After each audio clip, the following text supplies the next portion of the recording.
प्रिय विद्यार्थियों, आज हम यूजीसी नेट जेआरएफ हिंदी साहित्य के पाठ्यक्रम में निर्धारित इकाई 9 के एक महत्वपूर्ण निबंध मेरे राम का मुकुट भीग रहा है का पाठ करेंगे।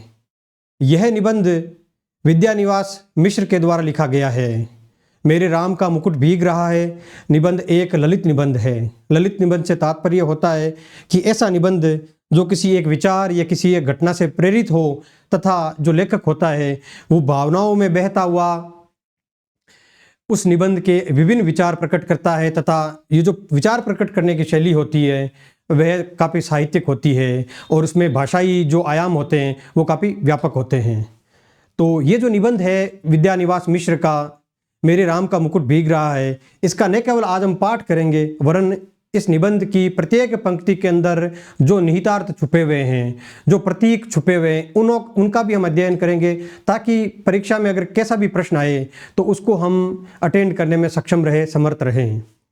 तो सबसे पहले जो इस निबंध के बारे में दो चार चीज़ें हैं वो बात कर लेते हैं।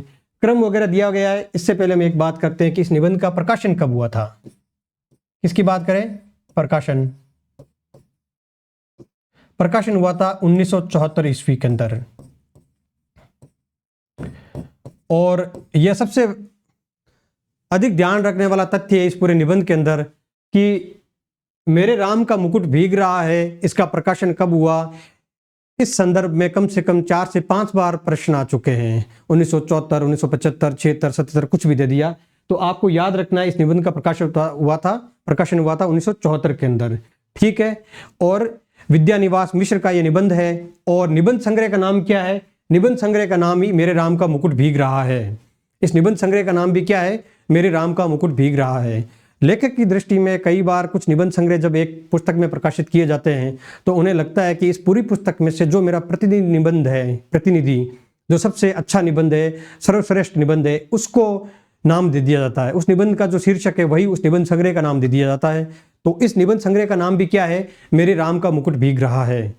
प्रश्न ये आ जाए कि मेरे राम का मुकुट भीग रहा है निबंध किस निबंध संग्रह में प्रकाशित है, तो उसका नाम भी क्या होगा? मेरे राम का मुकुट भीग रहा है।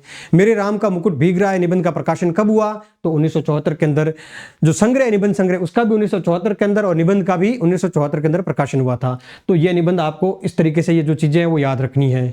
विद्यानिवास मिश्र हिंदी साहित्य के एक बड़े और प्रख्यात ललित निबंधकार के रूप में जाने जाते हैं। हजारी प्रसाद द्विवेदी के बाद में एक ललित निबंधकार के रूप में विद्यानिवास मिश्र का एक बड़ा नाम है।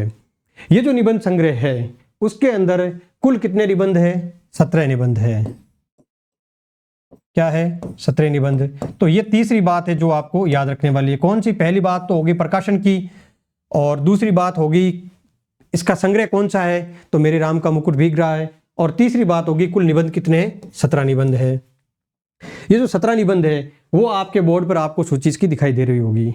8 यहां पर है और ये हो गए 17 टोटल, ठीक है। अब क्या हमें इन निबंधों के क्रम को या इन निबंधों के नाम को याद करना चाहिए? तो क्रम आप भले ही ना याद करें क्योंकि क्रम तो कुछ भी पूछ सकता है और क्रम याद करना बहुत मुश्किल होता है। इतने ज़्यादा आपके पाठ्यक्रम में चीज़ें सम्मिलित है कि वो जिस संग्रह में सम्मिलित है उनका क्रम आप याद नहीं रख सकते। तो हमें ये ज़रूरी है कि हम इस निबंध संग्रह के अंदर कौन कौन से निबंध है उनका नाम याद रखने का प्रयास करें और उनका नाम आपको एक झटके में याद हो जाएगा जब हम ये क्लास लेंगे। कैसे क्लास लेंगे कि ये जो निबंध है मेरे राम का मुकुट भीग रहा है, इस निबंध की रचनाकार ने किन्होंने? विद्यानिवास मिश्र ने। विंध्य क्षेत्र, किस क्षेत्र में? विंध्य क्षेत्र के अंदर अर्थात मध्य प्रदेश के अंदर। और मध्य प्रदेश से मुझे ये याद आया कि ये जो निबंध है वो एमपी सेट के लिए या जितना भी हिंदी साहित्य का जो भी पाठ्यक्रम पढ़ रहे हैं, जो मध्य प्रदेश में जो सेट का एग्जाम होगा, एमपी सेट का एग्जाम होगा, उसमें भी ये उतनी ही उपयोगी है क्योंकि वो सारा ही जो पाठ्यक्रम है वो बिल्कुल समान है, कुछ भी बदलाव नहीं है उसके अंदर। तो ये जो निबंध है वो एमपी सेट में भी काम आने वाला है। तो एमपी सेट के जो विद्यार्थी है वो भी इसको देख लीजिए, सही ढंग से पढ़ लीजिए। और कुछ एमपी सेट की तैयारी करने वाले 2-4 विद्यार्थी उन्होंने मुझे फ़ोन किया था कि सर आप एमपी सेट का भी पढ़ा दीजिए। तो मैंने कहा एमपी सेट का और तो कुछ क्या अलग से पढ़ाएं क्योंकि सेम यूनिट है सब कुछ ही। तो इससे अच्छा होगा कि हम जो थंबनेल है वीडियो को उसके अंदर एमपी सेट लिख दे तो एमपी सेट का भी हो जाएगा वीडियो। तो हमने ये कर दिया कि एमपी सेट का भी इसके साथ में आप तैयारी कर रहे हैं तो ये वीडियो देख सकते हैं आप, ठीक है। तो ये मध्य प्रदेश की जो भूमि है, विंध्य की भूमि है, विंध्याचल पर्वत की, उसके आसपास के एरिया में रहते हुए इस निबंध की या इस निबंध संग्रह के जितने भी निबंध है अधिकतर उनकी रचना उस क्षेत्र के अंदर हुई है। ये आगे जो इस निबंध की भूमिका है उसके अंदर भी लेखक बताते हैं, वो भी हम पढ़ेंगे। तो विंध्य क्षेत्र के अंदर रहते हुए इस निबंध संग्रह की अधिकतर निबंध वहां रचे गए, लेकिन कुछ निबंध क्या कहते हैं, लेखक खुद कहता है कि पुराने भी है, अर्थात किसी और अन्य क्षेत्र में रहते हुए भी लिखे हैं, तो उनको हम साइड में कर लेंगे। तो प्रयास याद करने का ट्रिक क्या है, सबसे पहला तो विंध्य या फिर मध्य प्रदेश के अंदर जो भी स्थान है, चाहे नदियां हो, चाहे पहाड़ हो, चाहे मैदान हो, उससे याद करेंगे। और जब उससे याद कर लेंगे 10-12 याद हो जाएंगे, 2-4 को हम वैसे याद कर लेंगे। कैसे? मुकुट, मेखला और नुपुर, ये जो शब्द है ना, मेखला, क्या है? मेखला एक मेकाले नाम का पर्वत है, वो कहाँ है? मध्य प्रदेश के अंदर है। सतपुड़ा, मेकाले और विंध्य पर्वत, ये 3 पर्वत क्या एक श्रेणियां है पर्वत की, और ये तीनों कहाँ पाई जाती है? मध्य प्रदेश के अंदर। इस वजह से मेकाले पर्वत को, जो मेकाले है, उस पर्वत को मेखला भी कहा जाता है। क्या कहा जाता है? मेखला भी कहा जाता है, या पर्वत मेखला भी कहा जाता है, या कटी मेखला, ऐसा कुछ भी नाम है इसका। तो आपको याद रखना मेखला अर्थात मेखला से याद रखना आपको, ठीक है। एक तो दूसरा क्या हो गया? विंध्य, खुद नाम आ गया। तीसरा क्या हो गया? अमरकंटक आ गया, ठीक है। 3 तो याद हो गए, मध्य प्रदेश से याद हो गए तीनों, ठीक है। चौथा क्या हो जाएगा? एक बार इसको छोड़ देते हैं, राष्ट्रपति को। 5वां क्या हो गया? बेतवा के तौर पर। तो बेतवा कहां पर है? ये भी मध्य प्रदेश के अंदर बहती है, बेतवा नदी, और उत्तर प्रदेश की तरफ जाती है, ठीक है। इसको छोड़ देते हैं एक बार 6 नंबर को। रेवा से रीवा, रेवा जो है वो कहाँ बहती है? मध्य प्रदेश के अंदर। जो नर्मदा नदी है उसका प्रारंभिक नाम रेवा नदी है, तो रेवा से रीवा तक ये दोनों क्या है? वहीं पर है मध्य प्रदेश के अंदर। तो कितने याद हो गए आपको? 5 तो याद हो ही गए। मान लो सीधा याद नहीं हो तो भी आपको याद आ जाना चाहिए कि मध्य प्रदेश के अंदर अगर कोई चीज लिंक है तो वो मेरे राम का मुकुट भीग रहा है, जो संग्रह है उसी के अंदर वो संकलित है, किसी अन्य लेखक के नहीं है वो, ठीक है। तो ऐसी ट्रिक बनती है, ऐसे याद करते हैं। 2 बार अगर ये बात आप मेरी सुनेंगे और थोड़ा सा अपना दिमाग काम में लेंगे, पूरा ही काम में लेना चाहिए वैसे तो, लेकिन थोड़ा भी लेंगे तो भी चल जाएगा यहाँ पर, ठीक है। अब अगला क्या है? कलचुरियों की राजधानी गुर्गी। कलचुरी जो वंश है वो जबलपुर के आसपास के क्षेत्र के अंदर मध्य प्रदेश के अंदर सक्रिय थे, और उनकी राजधानी क्या थी? गुर्गी थी। तो ये कलचुरी अगर कहाँ पर थे? मध्य प्रदेश में। तो अगर जो मध्य प्रदेश का व्यक्ति है कोई भी, तो उसे तो याद रह जाएगा इजीली कि कलचुरी कहाँ पर थे? मध्य प्रदेश में, और मध्य प्रदेश की भूमि पर ये जो निबंध संग्रह है वो लिखा गया है। तो कितने हो गए? 8 नंबर भी याद हो गया, ठीक है। आगे बढ़ते हैं। अब है मेघदूत का संदेश। मेघदूत का संदेश का भी आप कहीं ना कहीं जो मेघदूत है इस शब्द को विंध्य पर्वत से लिंक कर सकते हैं, ठीक है। मेघदूत को भी, हालांकि इतना नहीं कर सकते, तो इनको 9 नंबर को और 11 नंबर को छोड़ देते हैं। अयोध्या उदास लगती, ये भी छोड़ देते। खामोशी की झील, राधा माधव बालू की डे, ये इतने निबंध 7-8 निबंध हो गए, अपने को याद हो गया कि ये मध्य प्रदेश से संबंधित है। अब बाकी कैसे याद करें? बाकी क्या कर रहे हैं? किसकी बात कर रहे हैं? मेरे राम का मुकुट भीग रहा है, राम की बात करते हो। राम कहाँ पर है? अयोध्या के अंदर रहते हैं या अयोध्या से निकले हुए हैं। उदास क्या लगती है? अयोध्या उदास लगती है, तो ये भी एक चीज हो गई। हो गया याद? अयोध्या क्या लगती है? उदास लगती है, और राम का मुकुट भीग रहा उसके अंदर होगा, क्यों? राम का संबंध किससे है? अयोध्या से संबंध है, ठीक। अब है अगला निबंध, देखिए निर्वासित। शब्द क्या है? निर्वासन, शब्द निर्वासन। और ये जो मेरे राम का मुकुट भीग रहा है, इसकी जो एक बड़ी समस्या है वो क्या है? निर्वासन की समस्या है इस निबंध के अंदर। क्या है? निर्वासन की। निर्वासन की समस्या किसकी है? राम की समस्या है। किसमें? मेरे राम का मुकुट भीग रहा है निबंध के अंदर। तो निर्वासन की समस्या यहां पर भी आ जाती है, ठीक है। तो ये कितने हो गए? लगभग आपको काफी चीजें, काफी निबंध याद रह गए होंगे। अब जो नहीं याद रहे उनके बारे में बात करते हैं, उनको याद करने का प्रयास करते हैं। क्या है? राष्ट्रपति की छाया। एक निबंध क्या हो गया? राष्ट्रपति की छाया। दूसरा निबंध कौन सा जो याद नहीं रहा? वो है होइए शिला सब चंद्रमुखी। होई है शिला सब चंद्रमुखी, होई है शिला सब चंद्रमुखी। ये 2 याद कर लेना, आप कोशिश करना कि आपको याद हो जाए। ये इधर तो 8 थे, उनमें से 6 तो आपको याद हो गए, 2 और हो गए, राष्ट्रपति की छाया और होई है शिला सब चंद्रमुखी। फिर है रूपहला धुआं। रूपहला धुआं, अब वैसे मुझे नहीं पता, रूपहला धुआं मैंने निबंध नहीं पढ़ा, लेकिन ना एक जो पुस्तक है उसका नाम है सौंदर्य की नदी नर्मदा। क्या नाम है? सौंदर्य की नदी नर्मदा। अमृतलाल वेगड़ की एक पुस्तक है, उसके अंदर एक रूपहले धुएं की चर्चा की गई है, और वो रूपहला धुआं उठता है कहाँ पर? नर्मदा नदी के जब वो अमरकंटक से नीचे गिरती है पहाड़ से, तो एक फमारा टाइप में निकलता है, एक धुआं टाइप में निकलता है वहाँ पर, तो उसको वो कहते हैं रूप वाला धुआं निकल रहा है। तो उससे अगर मेरे कहने से अगर आपको याद हो गया तो ये याद रह जाएगा, रूप वाला धुआं हो गया। मेघदूत को हमने कह दिया कि विंध्य से याद करो। फिर क्या रहा है, स्वाधीनता युग के कटघरे में हिंदी, ये अलग निबंध है। और सावनी स्वाधीनता एक निर्वासित श्यामा। तो स्वाधीनता और स्वाधीनता दोनों जो शब्द है 2 बार आए हुए हैं यहाँ पर, तो उसको भी आप इस तरीके से याद कर सकते हैं कि यहाँ पर मिला है। थोड़ा थोड़ा आपको लिंक खुद बनाना पड़ेगा, अधिकतर मैं याद करवा सकता हूँ। आपका 80% बोझ है वो मैं कम कर सकता हूँ, 20% तो फिर भी रहेगा ही रहेगा। ठीक है, फिर है खामोशी की झील और राधा माधव हो गए। खामोशी की झील और राधा माधव हो गए तथा बालू के ढूह, बालू के ढूह, ये हो गए 3-4 आप याद कर लेना। खामोशी की झील, राधा माधव हो गए तथा बालू के ढूह। ठीक है, याद हो जाएगा। लगभग 10-12 तो आपको याद हो गए होंगे। कैसे याद हुए होंगे, अधिकतर क्या है, अमरकंटक की बात करते हैं, विंध्य की बात करते हैं, मेखला की बात करते हैं, 3 तो यही हो गया।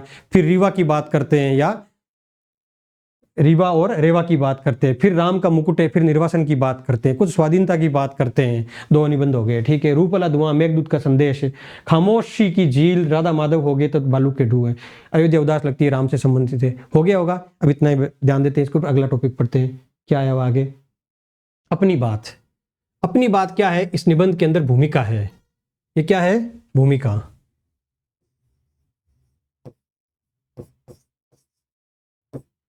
इस निबंध की भूमिका है, क्या है भूमिका में। इस निबंध संग्रह में आधे निबंध पुराने हैं और आधे नए। पुराने निबंध इस निबंध संग्रह की प्रस्तावना पूर्वक वृत्ति के समीप है, इसलिए यहाँ जोड़ दिए गए हैं। यह वैसे अद्भुत लगता है कि 17 वर्षों का अंतराल हो और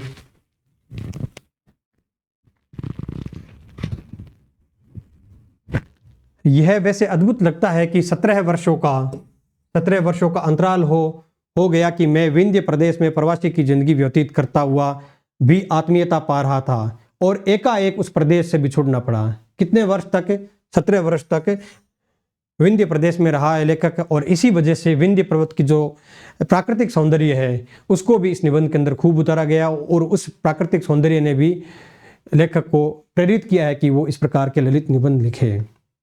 एकाएक उस प्रदेश से बिछुड़ना पड़ा, उस आत्मीयता की तलाश में भीतर के जंगलों और वीरान पठारों की यात्रा करता रहा हूँ। एक तरह से वह प्रवास अपने दर्द के साथ घर में ही आ पहुंचा। इन निबंधों के बारे में और कोई वक्तव्य देना मैं आवश्यक नहीं समझता। जिन स्थानों और व्यक्तियों ने मुझसे इन निबंधों को लिखवाया, उनके नाम लिए बिना मन से उनके प्रति आभार ज्ञापित करता हूँ। इन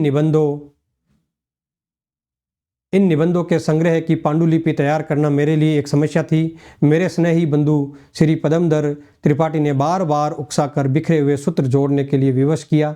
मेरे स्नेह भाजन जैनेन्द्र वात्सायन ने किसी तरह इस सामग्री को सांगोपांग जुटाकर इस निबंध संग्रह को प्रकाशन के लिए प्रस्तुत कर दिया। इनको मैं हृदय से धन्यवाद देता हूँ। विद्यानिवास मिश्र। ठीक है, यहाँ पर पूरे निबंध के अंदर जो भूमिका है उसके अंदर याद रखने वाली बात क्या है कि एक तो है 17 वर्षों का अंतराल। क्या है, 17 वर्षों का अंतराल। दूसरा क्या है, कहाँ पर रहकर लिखे ये निबंध। सबसे महत्वपूर्ण बात यह है कि जो निबंध संग्रह है उसमें अधिकतर वो जिन क्षेत्र से प्रभावित है जो लेखक है, वो क्षेत्र कौन सा, अगर उसकी बात करें तो वो क्षेत्र है विंध्य पर्वत वाला क्षेत्र। कौन सा, विंध्य प्रदेश के अंदर इन्होंने रहते हुए इस निबंध के संपूर्ण प्रकाशन को संपूर्ण लेखन किया है। ठीक है, प्रकाशन को तो गलत हो गया, और अगला देखते हैं। अब बात करते हैं निबंध मेरे राम का मुकुट भीग रहा है, विद्यानिवास मिश्र। बार बार आपको याद करना, मेरे राम का मुकुट भीग रहा है, लेखक कौन है, विद्यानिवास मिश्र। देखो एनटीए कभी कभी कुछ प्रश्न तो इतने सरल देता है फिर भी गलत हो जाते हैं। कारण क्या है कि किस रचना का कौन सा लेखक है, इसको भी हम ढंग से याद नहीं करते हैं। हालांकि इसकी एक क्लास ली हुई भी है और एक क्लास हम लेंगे भी कि जितनी भी रचनाएं हैं उनका प्रकाशन वर्ष क्या है, सब कुछ संपादन किसके अंदर हुआ था, किस पत्रिका में कोई कविता या कहानी प्रकाशित हुई थी, ये सारी बात करेंगे। लेकिन फिर भी आप साथ साथ में याद करते जाइए कि मेरे राम का मुकुट भीग रहा है, ये 1974 के अंदर प्रकाशित हुआ था। बात कर ही ली थी हमने, कब हुआ था, 1974 के अंदर। लेकिन जो लेखक है, जो रचनाकार है, उससे भी आप उनकी रचनाओं को मैच करना याद कर लीजिए, क्योंकि लगभग 130-135 टोटल रचनाएं हैं, 140 भी हो सकती शायद नेट के पाठ्यक्रम में। वो प्रत्येक जो लेखक है उसके साथ में उसका संबंध या मैच कर लीजिए कि इसका लेखक यही है। ऐसा प्रश्न बहुत बार आता है कि पाठ्यक्रम में जो दिया हुआ है वही सीधा सीधा परीक्षा में प्रश्न पूछ लिया जाता है। ठीक है। और अब मेरे राम का मुकुट भीग रहा है, उससे पहले मैं कुछ 3-4 बातें आपको बता देना चाहता हूँ। वो क्या है कि ये जो पूरा निबंध है, ललित निबंध है, ये बात कर चुके हैं, और इस निबंध के अंदर अनेक प्रतीक शब्दों का प्रयोग हुआ है। किन शब्दों का? प्रतीक शब्दों का। प्रतीक शब्दों से क्या तात्पर्य है? जैसे कि राम का मुकुट। राम का मुकुट केवल राम का मुकुट नहीं है, तो वो कुछ और चीज का प्रतीक है। सीता का जो सिंदूर है वो किसी और चीज का प्रतीक है। लक्ष्मण किसी और चीज का प्रतीक है। इसी प्रकार से जो विश्वविद्यालय जीवन है इस लेखककार के, वो किसी और चीज का प्रतीक है। एक जानते जानते शब्द आता है, वो किसी और चीज का प्रतीक है। ऐसे आप देखेंगे कि एक प्रतीकों का पूरा निबंध क्या है, प्रतीक शैली में लिखा गया है। अगर कोई ये कह दे कि ये जो ललित निबंध है ये प्रतीकात्मक शैली में लिखा हुआ है, तो भी वो सही होगा। ठीक है। लेकिन इस निबंध के अंदर कुछ मुख्य मुद्दे उठाए गए हैं। मुख्य मुद्दे क्या उठाए गए हैं? लेखक ने कुछ एक चिंता से अपनी बात शुरू की। उसके जो बच्चे हैं और बच्चे के साथ में, लड़के के साथ में, चिरंजीव कहते हैं, उस लड़के के साथ में उसकी एक महिला मित्र है, वो उनके घर पे आए थे और संगीत का कार्यक्रम सुनने के लिए गए थे। लेकिन संगीत का कार्यक्रम सुनते सुनते रात को 12-1 बज जाती है और वो लौटते नहीं है, और बारिश भी थोड़ी थोड़ी होने लगती है। और लेखक चिंतित हो जाता है कि भाई मैंने उनको क्यों भेज दिया। उनकी पत्नी उनके ऊपर जल्लाती है, और लेखक फिर क्या करते हैं, लेखक है तो कुछ भी सोच सकते हैं, तो उन्होंने सोचना शुरू किया। और जो उनकी विचार शैली है या जो विचार यात्रा है वो फैलती ही गई आगे, शाखाओं पर शाखा बनती गई। पहले उनका जो विचार है, जो कहते हैं उत्प्रेरक विचार, क्या है कि बच्चे चले गए, कुछ अनिष्ट ना हो जाए। और फिर उसको लगता है कि अनिष्ट हो जाए ये आशंका तो मुझे ही थोड़ी रही है, ये तो हर एक युग की कौशल्या को रही है। कौशल्या को भी रही होगी, मेरे राम का कुछ अनिष्ट ना हो जाए, जंगल में गए हुए हैं और राम का पता नहीं क्या होगा, मेरी सीता का क्या होगा, मेरे लक्ष्मण का क्या होगा। और जब वो ऐसी बात सोचते हैं तो वो सोचते हैं कि हर एक व्यक्ति जिसके लिए निर्वासन लिखा हुआ है और ऐश्वर्य लिखा हुआ है, दोनों के अंदर क्या लिखा होता है? संघर्ष होता है, लिखा हुआ नहीं होता। उन्होंने ये कहना चाहते हैं कि ऐश्वर्य और निर्वासन के बीच में क्या होता है? एक अनिवार्य संबंध होता है। कोई भी व्यक्ति ऐश्वर्य का हकदार नहीं हो सकता अगर उसने निर्वासन नहीं भोगा है। लेकिन यहाँ पर ऐश्वर्य का अर्थ अलग है। जब ऐश्वर्य की बात करते हैं, राम के ऐश्वर्य की, तो राम के राजशाही या राजसी जो जीवन है, जो उसके अंदर सुविधा है, जो विलासिता है, उसकी बात नहीं की जा रही। यहाँ राम का ऐश्वर्य उनके ईश्वरीय तत्व के अंदर है। राम की जो महानता है वही उनका ऐश्वर्य है। राम में जो दयामय स्वरूप है, जो उनके गुण है, वीरता के गुण है, धर्म के गुण है, मर्यादा के गुण है, ये सारी चीज़ें राम के ऐश्वर्य को निर्धारित करती है, ना कि राम का मुकुट या कोई और चीज़ निर्धारित करती है। राम का राजा बने रहना निर्धारित नहीं करता। राम जो धनुर्धर राम है, जो वन के अंदर गए थे, ठीक है, उन राम का संघर्ष ही उनके ऐश्वर्य का निर्माता है। ये बात निबंध में कहते हैं। और फिर ये निबंध आगे आगे बढ़ता है कि जो वर्तमान पीढ़ी है उसको, जो पीछे वाली पीढ़ी है उसकी क्यों फिक्र नहीं है, वो वर्तमान में जी रही है। जो पीछे वाली पीढ़ी है उसको, उसके लिए लोक मर्यादा और जीवन में उत्कृष्ट तत्वों की रक्षा करना, ये सारी चीज़ें महत्वपूर्ण है। और ये कहीं ना कहीं एक अर्थ में ये पीढ़ीगत संघर्ष को भी ये निबंध उभार देता है। ठीक है। तो इस निबंध के अंदर किन किन मुख्य तत्वों पर बात की गई है वो देख लेते हैं। सबसे पहली बात तो होगी इस निबंध के अंदर कि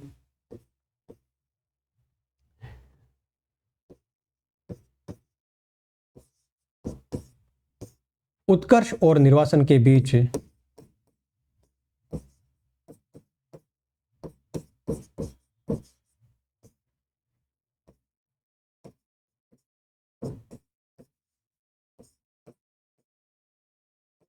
संबंध, क्या संबंध है? उत्कर्ष और निर्वासन के बीच अनिवार्य संबंध है।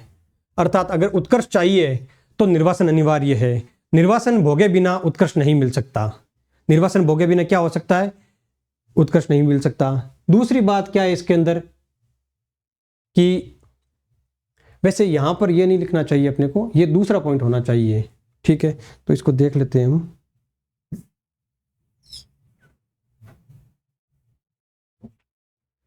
जो निबंध की शुरुआत है वो किससे होती है?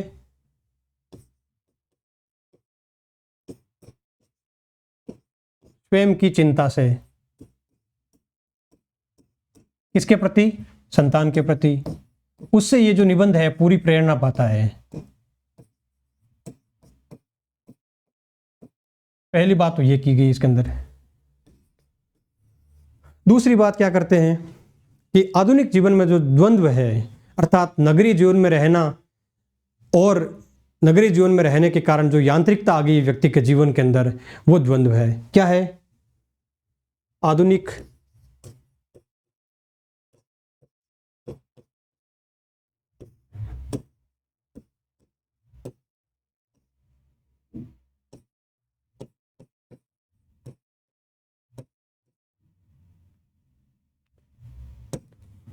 ठीक है। तीसरी बात है वो है उत्कर्ष और निर्वासन में अनिवार्य संबंध।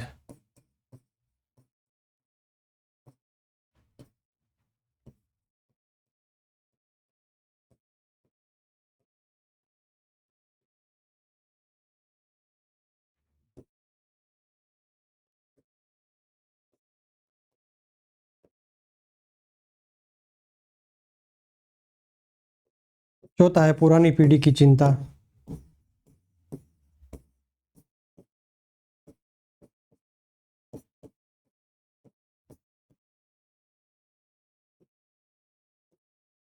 और वर्तमान पीढ़ी की क्या है?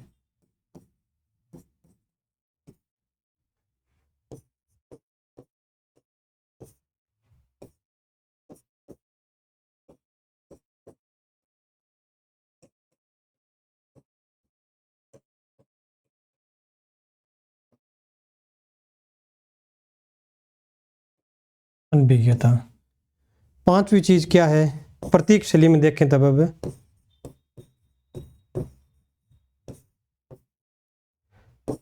राम, लक्ष्मण और सीता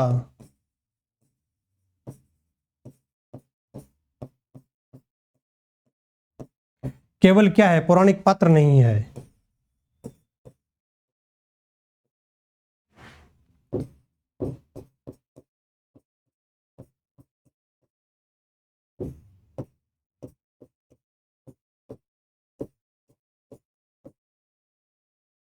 किसके हैं? मूल्यों के प्रतीक है।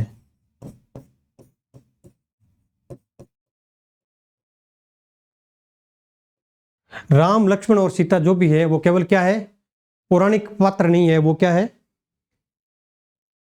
जो मानव जीवन के शाश्वत मूल्य है उनके प्रतीक है। मानव जीवन के क्या है? शाश्वत मूल्य के प्रतीक है। पुरानी पीढ़ी की चिंता, और यहां पर आप लिख सकते हैं पुरानी पीढ़ी की शाश्वत चिंता। आप देख रहे होंगे कि अगर आपके बच्चे होंगे तो अगर वो बाहर जाते हैं, स्कूल भी जाते हैं, तो भी आप एक चिंता में रहते हैं कि सही घर पे लौट आ जाए। इसी प्रकार से जो हमारे माता पिता है वो भी लगातार हमारे प्रति चिंतित रहते हैं कि हमारा जो बच्चा है वो रहे भले शहर में रहा हो लेकिन वो आराम से खाना खा ले, सब कुछ कर ले, कहीं उसके साथ में कोई दुर्घटना नहीं हो जाए, कुछ गलत नहीं हो जाए। अगर रात को लेट आते तो माँ 3 बार फ़ोन करके पूछती है। तो जो माताओं की जो चिंता है ना वो क्या है? शाश्वत है, वो कभी ख़त्म नहीं होती है। ठीक है, ये हो गए 5 चीज़ें होगी। अब और भी देख सकते हैं इसके अंदर क्या क्या है। छठी चीज हो गई कि ईश्वरीय ऐश्वर्य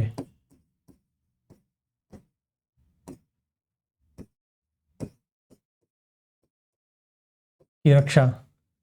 अब ईश्वरीय ऐश्वर्य की रक्षा से क्या तात्पर्य है? तो यहाँ का जो पूरे निबंध का जो मूल जो चिंता है वो यही है कि राम का मुकुट नहीं भीगना चाहिए। राम भीगे तो भीगे लेकिन राम का मुकुट नहीं भीगना चाहिए। और राम का मुकुट क्या है? राम के ऐश्वर्य से, राम के जो ईश्वरीय बोध है, जो राम के अंदर ईश्वरीय तत्व विद्यमान है, वो उसके मुकुट, उसको प्रतीक है, दर्शाता है। तो वो जो मुकुट है वो नहीं भीगना चाहिए, अर्थात राम के ऐश्वर्य की रक्षा होनी चाहिए। ये जो सारी चीज है वो कही गई है। दूसरा, यहाँ पर हमने उत्कर्ष और निर्वासन में अनिवार्य संबंध की जो बात की है उसका तात्पर्य क्या है? उसका तात्पर्य यही है कि जब जब व्यक्ति के अंदर ऐश्वर्य तत्वों की जो पराकाष्ठा उभरती है तब तब उसे निर्वासन का दुख भोगना पड़ता है। दूसरा अर्थ इसका यह भी है कि निर्वासन के बिना ऐश्वर्य प्राप्त नहीं हो सकता। निर्वासन के बिना ऐश्वर्य प्राप्त नहीं हो सकता। भरत के जो चरित्र है रामायण के अंदर उसको भी काफी एक ऐश्वर्य या फिर हम कह सकते हैं एक महान चरित्र के रूप में दर्शाया गया है। लेकिन एक भरत एक ऐसा व्यक्ति जब वो राजा बनने के बावजूद भी राज्य करने के लिए तैयार नहीं है और उन्हें जबरदस्ती राज्य करना पड़ता है, तो वो भी एक निर्वासन है। क्योंकि व्यक्ति के द्वारा जो उसका मूल चरित्र है या फिर जो उसका मूल करैक्टर है उसके अलावा अन्य काम भी करना पड़ता है और तब वो अपनी महानता को गुण प्रदर्शित करता है। क्योंकि अपने स्वार्थी तत्वों को छोड़कर और वो समाज के भले के लिए, कल्याण के लिए कुछ नया रूप धारण करता है और वही उसका ऐश्वर्य है। तो भरत भी यहाँ पर ऐश्वर्य से लिप्त है या लेस है, ये कह सकते हैं। तो ये 5 तत्व है इस निबंध के अंदर, वो आप देख सकते हैं। आप चाहे तो इनको नोट कर सकते हैं, और अगर आपको लगता है कि नोट करने की जरूरत नहीं है, स्क्रीनशॉट वगैरह लेना चाहे तो वो भी ले सकते हैं। ठीक है, जल्दी से देख लीजिए, अगर नोट करना चाहे तो नोट कर लीजिए आप लोग।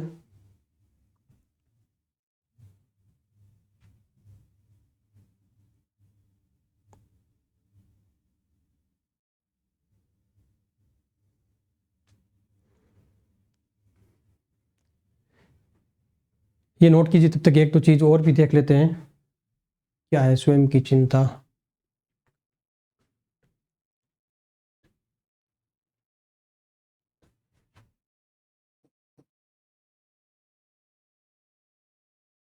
एक दो तीन और बिंदु आते हैं इस निबंध के अंदर। हालांकि जब वो क्या है कि मैं यहाँ पर लिखा रहा हूँ, जब निबंध आगे पढ़ेंगे तो शब्द आएंगे तो वहाँ और अच्छे तरीके से बात कर लेते हैं। वो है कि जो कौशल्य है इस निबंध के अंदर, वह कौशल्य चिरंतन शाश्वत जो माँ है कोई भी, उसका प्रतिनिधित्व करती है। क्या है? शाश्वत मातृत्व।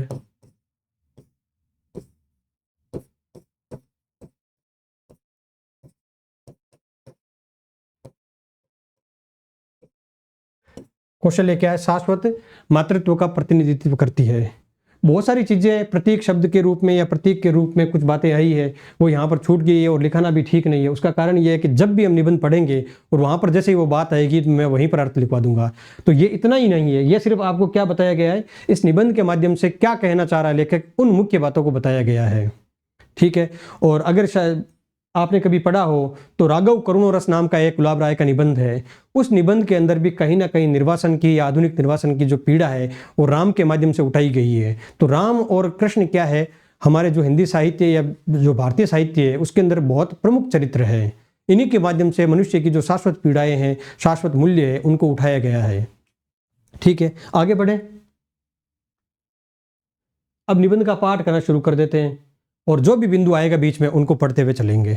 ठीक है।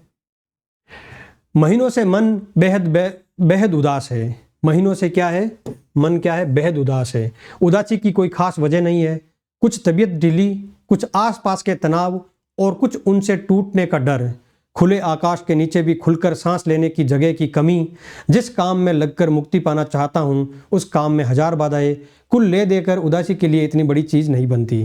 क्या कहना चाह रहे हैं कि उदास तो हूँ लंबे समय से, ठीक है, लेकिन फिर भी ये जो चीज़ें हैं, चार पांच चीज़ें, जैसे कि कुछ काम करना चाहता हूँ उसके अंदर बाधा आ रही है, ठीक है, तबीयत थोड़ी ढीली हो रही है, तनाव, कुछ उनसे टूटने का डर, ठीक है, आकाश के नीचे भी खुलकर सांस लेने की जगह की कमी, क्योंकि शहरी क्षेत्र में रहते हैं, शहरी जीवन में आकाश के नीचे खुलकर सांस लेने की जगह की कमी,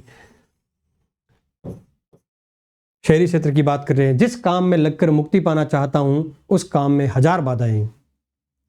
कुल ले देकर उदासी के लिए इतनी बड़ी चीज नहीं बनती। फिर भी रात रात नींद नहीं आती। दिन ऐसे बीतते हैं जैसे भूतों के सपनों की एक रील पर दूसरी रील चढ़ा दी गई हो और भूतों की आकृतियां और डरावनी हो गई हो। दिन कैसे बीतते हैं? जैसे भूतों के सपनों की एक रील पर दूसरी रील चढ़ा दी गई हो। इसलिए कभी कभी तो बड़ी से बड़ी परेशानी करने वाली बात हो जाती है और कुछ भी परेशानी नहीं होती। उल्टा ऐसा लगता है जो हुआ एक सहज क्रम में हुआ, न होना ही कुछ अटपटा होता, और कभी कभी बहुत मामूली सी बात भी भयंकर चिंता का कारण बन जाती है। ये सब तो आप लोगों ने भी अपने जीवन में कभी ना कभी अनुभव किया होगा कि कई बार बात बहुत छोटी होती है लेकिन फिर भी वो चुभ जाती है या फिर कलेजे में घर कर जाती है, और कभी कभी बड़ी बात भी हमें इतना परेशान नहीं करती। वही यहाँ पर लेखक कहना चाहता है। अभी 2-3 रात पहले मेरे एक साथी संगीत का कार्यक्रम सुनने के लिए 9 बजे रात गए। 9 बजे रात गए।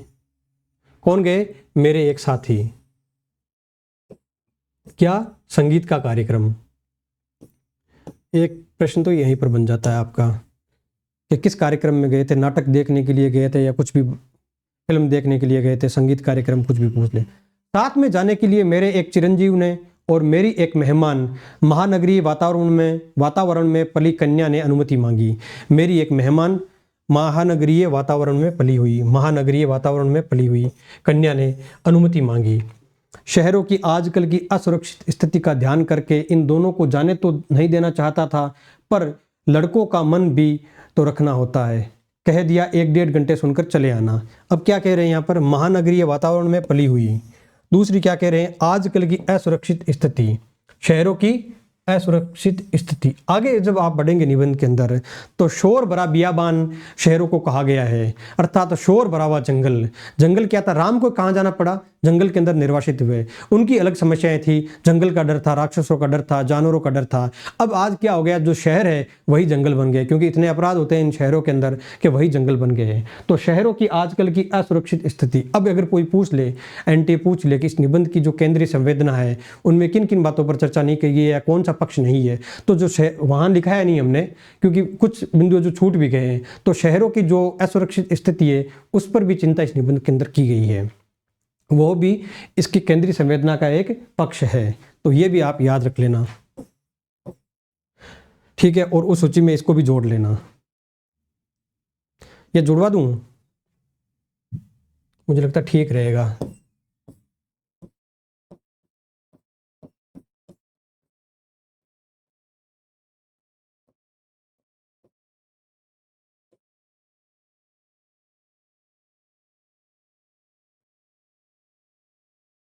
ठीक है, आगे देखते हैं। रात के 12 बजे लोग नहीं लौटे। गृहिणी बहुत उद्विग्न हुई, जल्लाई साथ में गए मित्र पर नाराज होने के लिए संकल्प बोलने लगी। इतने में जोर की बारिश आ गई। छत से बिस्तर समेटकर कमरे में आया। गृहिणी को समझाया, बारिश थमेगी, आ जाएंगे। संगीत में मन लग जाता है तो उठने की तबीयत नहीं होती। तुम सोओ, ऐसे बच्चे नहीं हैं। पत्नी किसी तरह शांत होकर सो गई, पर मैं अकुला उठा। बारिश निकल गई, ये लोग नहीं आए। बरामदे में कुर्सी लगाकर राह जोतने लगा। दूर कोई भी आहट होती तो उदग्र होकर फाटक की ओर देखने लगता। रह रह कर बिजली चमक जाती और सड़क दिप जाती। ठीक, इसमें समझाने वाली कोई बात नहीं है, वातावरण की जो वातावरण को स्पष्ट कर रहे हैं यहाँ पर सामने की सड़क पर कोई रिक्शा नहीं, कोई चिरई का पूत नहीं। एकाएक कई दिनों से मन उमड़ती गुमड़ती पंक्तियां गूंज गई। मन में एकाएक कई दिनों से। अब देखिए, ये जो बात है ना, यही बात है जो उनको परेशान कर रही थी। जो निबंधकार है, जो लेखक है, उनको परेशान कर रही थी। वो बता रहे थे ना, कोई ऐसी बात नहीं है जिनके लिए परेशान हुआ जाए, लेकिन फिर भी मन तो उदास है। तो एकाएक कई दिनों से मन में उमड़ती गुमड़ती पंक्तियां गूंज गई। मोरे राम के बीजे मुकुटवा, लक्ष्मण के पटुकवा, मोरी सीता के बीजे सेनुरवा, ते राम घर लौट ही। क्या अर्थ है दिया हुआ इस जो गीत है? मैं तो इसको पढ़ते हुए क्या हो गया, भावुक सा हो गया पूरे निबंध को पढ़ते हुए, कि उस समय की जो कौशल्या है उसकी क्या स्थिति रही होगी कि 3 बच्चे उनके, सीता भी बच्ची है उनकी एक तरीके से, लक्ष्मण भी, 3 बच्चे उनके, और 18-20 साल की आयु के अंदर जंगल में चले गए, वनवास में चले गए, किस स्थिति में रहे होंगे। और ये विशेष बात तब बन जाती है जब वो तीनों व्यक्ति राजसी घराने से संबंधित हो। ये कोई सामान्य बात नहीं है कि राम का वनवास में जाना, लेकिन राम का ऐश्वर्य भी उनके वनवास से, उनके निर्वासन से बनता है। अगर राम को निर्वासन नहीं होता, वनवास नहीं होता, तो शायद राम वो राम नहीं होते जो राम बने। ठीक है, तो मोरे राम के बीजे मुकुटवा, लक्ष्मण के पटुकवा, मोरी सीता के बीजे से नुरवा, ते राम घर लौट ही। एक तो ये हो गया। दूसरा, इस पंक्ति को भी आप याद कर लेना। वैसे तो मोरे राम के बीजे मुकुटवा से आपको ये पंक्ति याद हो ही जाएगी। मेरे राम का मुकुट भीग रहा होगा, मेरे लखन का पटुका अर्थात दुपट्टा भीग रहा होगा, मेरी सीता की मांग का सिंदूर भीग रहा होगा, मेरे राम घर लौट आते तो कितना अच्छा रहता है। जो भी बात कहना चाह रही है। बचपन में दादी नानी जानते पर वह गीत गाती, मेरे घर से बाहर जाने पर, विदेश में रहने पर वह यही गीत विह्वल होकर गाती। अब ये जो शब्द है, इस निबंध के अंदर 2-4 शब्द है जो शायद मुझे लगता है उसके अंदर कहीं ना कहीं कोई प्रिंटिंग या टाइपिंग मिस्टेक है। हालांकि जानते का अर्थ होता है चक्की पीसते हुए, तो यहां पर तो ये सही है, चक्की पीसते हुए।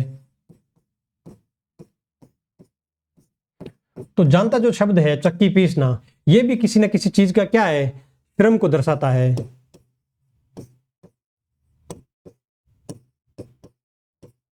क्या है? श्रम का स्वर है, अर्थात कोई ना कोई श्रम करते हुए कोई स्वर गाया जा रहा है, तो उसकी जो भावना है, जो किसी व्यक्ति के दिल दिमाग को भेदने की क्षमता उसकी बढ़ भी जाती है। ठीक है, बचपन में दादी नानी जानते पर वह गीत गाती, मेरे घर से बाहर जाने पर, विदेश में रहने पर वे यही गीत विह्वल होकर गाती, और लौटने पर कहती, मेरे लाल को कैसा वनवास मिला था। जब मुझे दादी नानी की इस आकुलता पर हंसी भी आती, गीत का स्वर बड़ा मीठा लगता, क्योंकि गीत क्या था? श्रम का स्वर था एक। हाँ, तब उसका दर्द नहीं छूता था, तब उसका दर्द नहीं छूता था।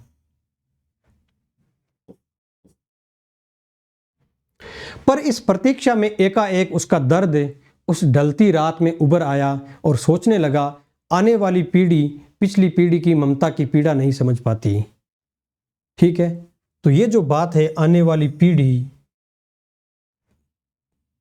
पिछली पीढ़ी की ममता की पीड़ा नहीं समझ पाती, ये जो पूरा इस निबंध की क्या है, केंद्रीय वस्तु है जो इस निबंध को उत्प्रेरित करती है।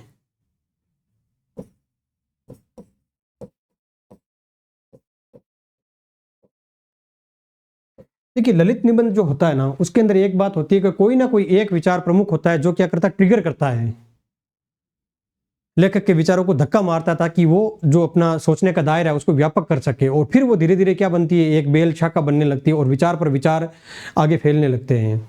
और पिछली पीढ़ी अपनी संतान के संभावित संकट की कल्पना मात्र से उद्विग्न हो जाती है। मन में यह प्रतीति ही नहीं होती कि अब संतान समर्थ है, बड़ा से बड़ा संकट झेल लेगी। ठीक है, माँ बाप के लिए क्या होते हैं, बच्चे बच्चे ही होते हैं, हमेशा ये कहते हैं ना, वही बात है। बार बार मन को समझाने की कोशिश करता। लड़की दिल्ली विश्वविद्यालय के कॉलेज में पढ़ाती है, लड़की दिल्ली विश्वविद्यालय के कॉलेज में पढ़ाती है। अब ये प्रश्न भी बन सकता है यहाँ पर, जो लड़की है इस चरित्र के अंदर वो क्या करती है, कौन से विश्वविद्यालय में पढ़ाती है? दिल्ली विश्वविद्यालय के एक कॉलेज में पढ़ाती है। लड़का संकट बोध की कविता लिखता है, पर लड़की का ख्याल आते ही दुश्चिंता होती है।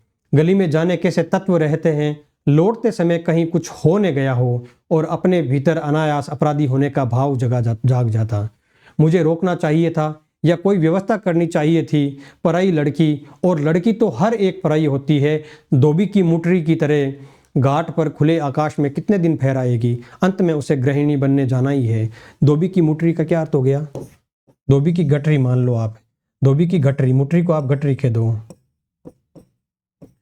धोबी की गठरी में जो कपड़े होते हैं ना, वो कितने दिन तक है ना हिलेंगे, वो तो जैसे ही घाट पर जाएगा तुरंत दुब के उनको क्या करना पड़ेगा, जाना पड़ेगा। धोबी की मुट्ठी यहाँ पर इस तरीके से आया है, कितने दिन फहराएगी, अंत में तो उसे क्या होता है, जो काम है उसका वो करना ही पड़ेगा। मन फिर घूम गया कौशल्या की ओर। किसकी ओर? कौशल्या की ओर। लाखों करोड़ों कौशल्याओं की ओर, और लाखों करोड़ों कौशल्याओं के द्वारा मुखरित एक अनाम अरूप कौशल्या की ओर। कौशल्याओं के द्वारा मुखरित एक अनाम अरूप कौशल्या की ओर। ये जो पूरा है पद, ये पूरा जो 3 लाइन का जो पंक्तियों का पैराग्राफ मान लीजिए आप, ये जो है इसके अंदर एक दो बात और भी है। क्या कहा जा रहा है? मन फिर घूम गया कौशल्या की ओर, लाखों करोड़ों कौशल्याओं की और लाखों करोड़ों कौशल्याओं के द्वारा मुखरित एक अनाम अरूप कौशल्या की ओर। तो जो लाखों करोड़ों कौशल्या है, फिर एक कौशल्या से लाखों करोड़ अनाम अरूप कौशल्याओं से, अर्थात जिनका रूप स्पष्ट नहीं है, जिनका नाम स्पष्ट नहीं है, क्योंकि हर एक माता क्या है? कौशल्या है, हर एक माता कौशल्या है। तो ये जो 3 पंक्तियां है वो एक बात की सूचित करती है, वो क्या है?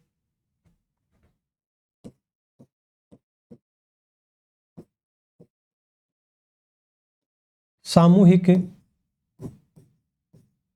मातृ संवेदना।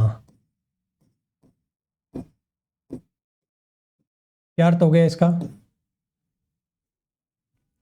युग चाहे कौन सा भी हो, स्थान चाहे कौन सा भी हो, लेकिन जो माता है उसकी अपने पुत्र के प्रति चिंता लगातार बनी हुई रहती है।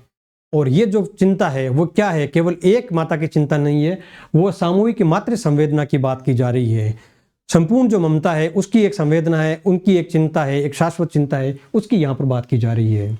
कौशल्या की ओर इन सब के राम वन में निर्वासित है, क्योंकि हर एक माँ का पुत्र कहीं ना कहीं निर्वासित है, चाहे वो शहर के अंदर हो चाहे वो गांव के अंदर हो, कहीं ना कहीं मान लो हर एक व्यक्ति को काम करने जाना पड़ता है, तो काम करने जाएगा तो निर्वासन है हर एक व्यक्ति का। और जो उनकी माता है वो क्या है? इस मातृ संवेदना से पीड़ित है। पर क्या बात है कि मुकुट अभी भी उनके माथे पर बंधा है और उसी के भीगने की इतनी चिंता है, पर फिर भी जो माँ है उसका बच्चा निर्वासित है। राम भीगे तो भीगे, लेकिन उसका मुकुट नहीं भीगे, ये भी चिंता उस माँ को बनी हुई है साथ में। और मुकुट से हमने पहले बात कर ली थी, वो राम के ऐश्वर्य की बात की जा रही है। क्या बात है कि आज भी काशी की रामलीला की बात की जा रही है। ठीक है, आरंभ होने के पूर्व एक निश्चित मुहूर्त में मुकुट की ही पूजा सबसे पहले की जाती है। किसकी पूजा की जाती है? मुकुट की ही। ये प्रश्न भी आ सकता है, धनुष की पूजा की जाती है, और भी कुछ पूछ सकते हैं। ठीक है, तो पूजा किसकी की जाती है? काशी की रामलीला के आरंभ होने के पूर्व मुकुट की ही पूजा सबसे पहले की जाती है। क्या बात है कि तुलसीदास ने कानन को सत अवध समाना कहा और चित्रकूट में ही पहुंचने पर उन्हें कली की कुटिल कुचाल दीख पड़ी। क्या बात है कि आज भी वनवासी धनुर्धर राम ही लोकमानस के राजा राम बने हुए हैं। कहीं न कहीं इन सब के बीच एक संगति होनी चाहिए। ठीक है, कुछ क्लियर हुआ आपको बात? इन जो पूरी पंक्तियां है उसके अंदर यही पूछा जा रहा है कि जो राम का मुकुट है उसी की पूजा क्यों की जाती है। राम के मुकुट और उनके जो वनवासी स्वरूप है राम का, धनुर्धर राम है, उनके बीच में क्या कोई संगति है या नहीं है?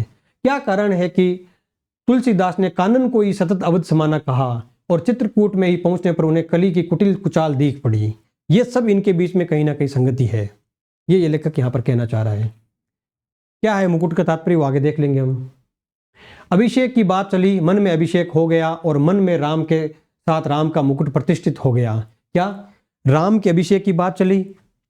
ठीक है, अभिषेक की बात चलते ही क्योंकि राम से लोगों का इतना लगाव था, तो जैसे राम के अभिषेक की बात चली तो मन में क्या हो गया? राम का अभिषेक हो गया, और अभिषेक हो गया और मन में राम के साथ राम का मुकुट प्रतिष्ठित हो गया, अर्थात राम राजा के रूप में प्रतिष्ठित हो गए। एक ऐश्वर्य के साथ एक व्यक्ति का चित्र प्रतिष्ठित हो गया मन के अंदर। मन में प्रतिष्ठित हुआ, इसलिए राम ने राज के वेश में उतारा। ये थोड़ा यहां पर गलत है। इसमें मैंने बताया था ना, 2-3 टाइपिंग मिस्टेक, अपने यहां पर टाइपिंग मिस्टेक नहीं है, जो निबंध का मूल पार्ट है उसके अंदर मिस्टेक है, तो वो गलती है। राज के वेश को उतारा होना चाहिए ना, क्योंकि आगे की जो पंक्ति है वो यही स्पष्ट कर रही है, मन में प्रतिष्ठित हुआ। ठीक है, मन में प्रतिष्ठित हो गया राम का जो स्वरूप है लोगों के, इसलिए राम ने राजकीय वेश को उतारा, राजकीय रथ से उतरे, राजकीय भोग का परिहार किया, पर मुकुट तो लोगों के मन में था, कौशल्या के मात्र स्नेह में था, वह कैसे उतरता? वह मस्तक पर विराजमान रहा और राम भीगे तो भीगे, मुकुट ने भीग नहीं पाए, इसकी चिंता बनी रही। समझ में आ गई आपको बात? राम एक व्यक्ति के रूप में भीगे तो भीगे, लेकिन राम का जो ईश्वरीय तत्व है, राम जो शाश्वत मूल्यों का जो संवहन करते हैं अपने साथ में, वह क्या होते हैं? विगलित नहीं होने चाहिए, वह बने रहने चाहिए। और राम का मुकुट, राम का ऐश्वर्य, मैंने बार बार कहा है, किसी राजसी व्यवस्था के अंदर, राजसी जीवन के अंदर नहीं है। राम का ऐश्वर्य राम के द्वारा पोषित मूल्यों के अंदर है। राम का ऐश्वर्य उनकी वीरता, उनके द्वारा दिखाई गई दया, प्रेम, न्याय, और जो दुष्ट व्यक्ति है, जो राक्षस वर्ग है, उनको समाज से दूर करना आदि के अंदर राम का ऐश्वर्य निहित है। राम का ऐश्वर्य राम अयोध्या के राज्य या अयोध्या के राजा के रूप में नहीं है। ठीक है, इसकी चिंता बनी रही।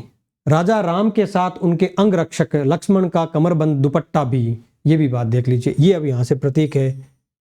राम का मुकुट किसका प्रतीक है? हमने देख लिया किसका प्रतीक है? मूल्य का प्रतीक है। 2-3 चीजों का, किसका? एक तो ऐश्वर्य का, और ऐश्वर्य के माध्यम से या मानवीय मूल्य के माध्यम से ऐश्वर्य। ठीक। लक्ष्मण का कमरबंद किस चीज का प्रतीक है? प्रहरी की जागरूकता का उपलक्षण है। प्रहरी की जागरूकता का उपलक्षण है। प्रश्न है, याद रख लेना, परीक्षा में आ सकता है, एमपी सेट वाले भी याद देख लेना इन सब चीजों को। न भीगने पाए और अखंड सौभाग्यवती सीता की मांग का सिंदूर ने भीगने पाए। ठीक है, तो ये जो सिंदूर है, जो सनुरवा कहते हैं, वहां पर सनुरवा कहा है, वो क्या है? अखंड सौभाग्यवती होने को दर्शाता है। ये भी प्रश्न है, क्वेश्चन। ठीक है, सीता भले ही भीग जाए, ठीक है, तो ये सारी चीजें भले ही हो, लेकिन क्या है, फिर भी सीता भले ही भीग जाए, लेकिन सीता का जो सिंदूर है वो नहीं भीगना चाहिए। राम भले ही भीग जाए, लेकिन राम का मुकुट नहीं भीगना चाहिए।